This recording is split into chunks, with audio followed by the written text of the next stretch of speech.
How do I start something like this? So here we are, sat on the back of a 110 military. 2 weeks ago we produced a video on a 992 GT3 Touring, which is a beautiful thing. Yeah. You enjoyed it? Yeah, it's lovely, yeah. We are questioning the Land Rover market. We've been assessing that for a little while now, and this is a very good example that we're just about to discuss. Yes, yeah. I just want to get to know your thoughts on what you think the Land Rover market's doing at the moment, because we think it's crashed, don't we? It's almost like the bubbles burst, isn't it? Or are we just overestimating what we think they're worth? I don't know. Well, I don't think so. I mean, it's just for what this is. If we go to the compressed story, we had 3 Land Rovers that we purchased, all of which are underwritten. 2 followed through, and this one we were left with. We inherited it. Yeah. We put it on the market for £7,500, which we think is cheap. Yeah, really cheap. As like a starting bid, thinking it'd go up, really. Yeah, absolutely. I mean, I anticipated it to go somewhere between £10,000 and £15,000.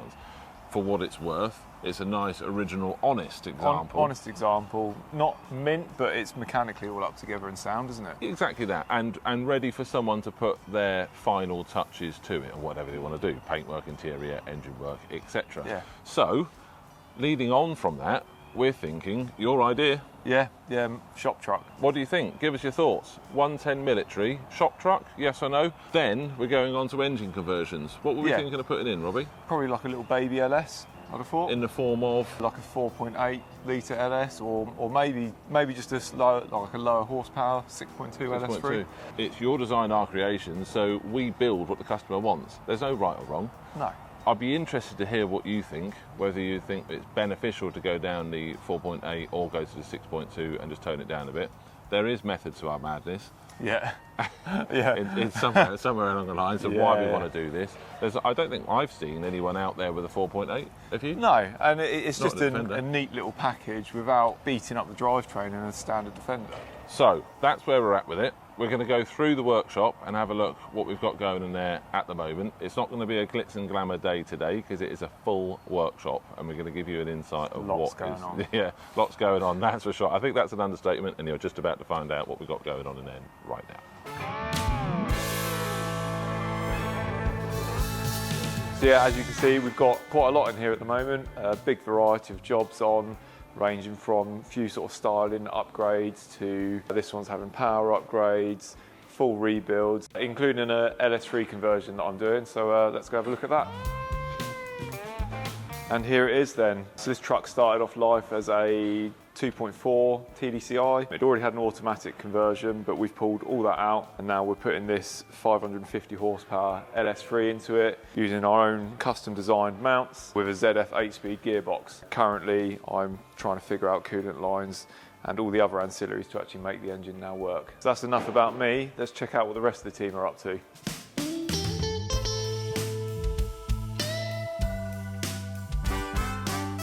At the moment, I'm working on dash pieces for an American build that we've got over there. Just waiting for the glue to go off on the fuse box cover. But I have also done the lower dash, upper dash, and one of the side pieces. And then next I've got to do the grab handle on that. And then that's all the dash pieces done. The seats are pretty much there. We're just waiting for new foams for the rear seats so we can fit those and then fit the covers to that. Hi there, I'm Ben, one of the craftsmen here. Mainly fiddle with electrics, but today I'm just doing a few upgrades for this customer's 110. He wants to sell it in the future, so we're not going too crazy on it, but something sympathetic and just tidy it up really. Hello guys, I'm back again. Excuse the man flu, which of course is the worst thing ever for us men, mine being particularly bad. So what I've been doing for the last few days is been sound deadening this chassis, bulkhead, the floors, the seat box. As you can see, it's all looking pretty tremendous at the minute. I've put body panels on as well, so we've sort of got to as far as we can get at the moment with the body work. We've still got some more down at the paint shop getting done as we speak, but now the sound deadening's been done, we can start putting a little bit of carpet in and things like that. So that's moving along. Tuppers, as you can see in the back here, has started doing trimming the dash. The rest of the seats, except for the rears, are pretty much done as well. So that's good. this is making a lot of progress. And as you can see with this one, it made a little bit of progress as well since the last time you saw it. This was just a chassis on the last video, and now we have a body on. The body's been away for blasting and has been epoxy coated. This is now ready for the customer to come in and have a quick look at it to see what we've got and what we're working with. We've got a few bits on the floor here that have been powder coated in black. The body's been rested on to see where we're going with. There's going to be a couple of really nice modifications on this one with draw systems and things. We just needed the body on to see how that was going to work. I don't know if you noticed this here. This is the coolest part of this truck. We have a bullet hole straight through the grille, which is going to stay, by the way. That's those two chassis.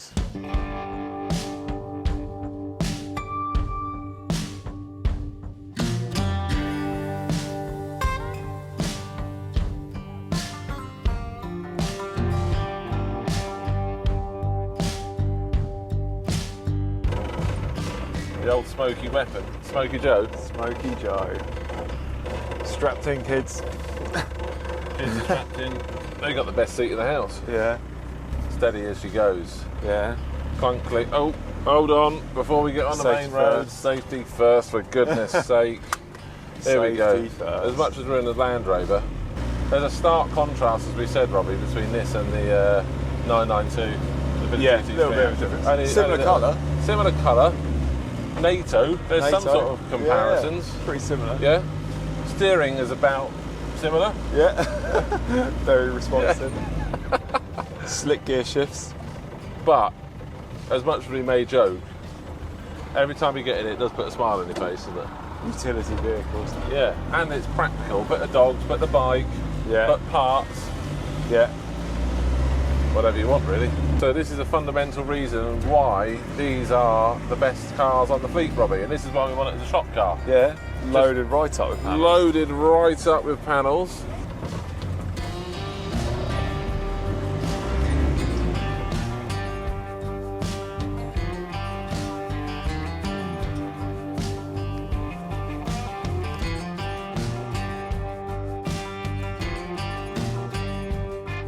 So that's it for this video. I hope you've enjoyed what you've seen today and had a nice bit of interaction with the team as well. The craftsmen, such talented team we have here, and I'm sure that shows in the video as we've gone through today. I'd be really interested to hear your feedback. Drop them in the comments below. What do you think in the Defender market right now? Has it crashed? Or is it just a blanket for second-hand car market? I don't know. Please give us some feedback on that. And also, hope you're excited to see some of the builds that will follow. I'm sure you've been told all about the builds that we've got in here, but I'm certainly excited to see it myself as it progresses. I am really excited to show you the next video. I'm hoping to get one up on my brother with a Land Rover versus Land Cruiser. As always, give us a like, give us a follow, drop the comments below, and whack on that notification button. See you next time.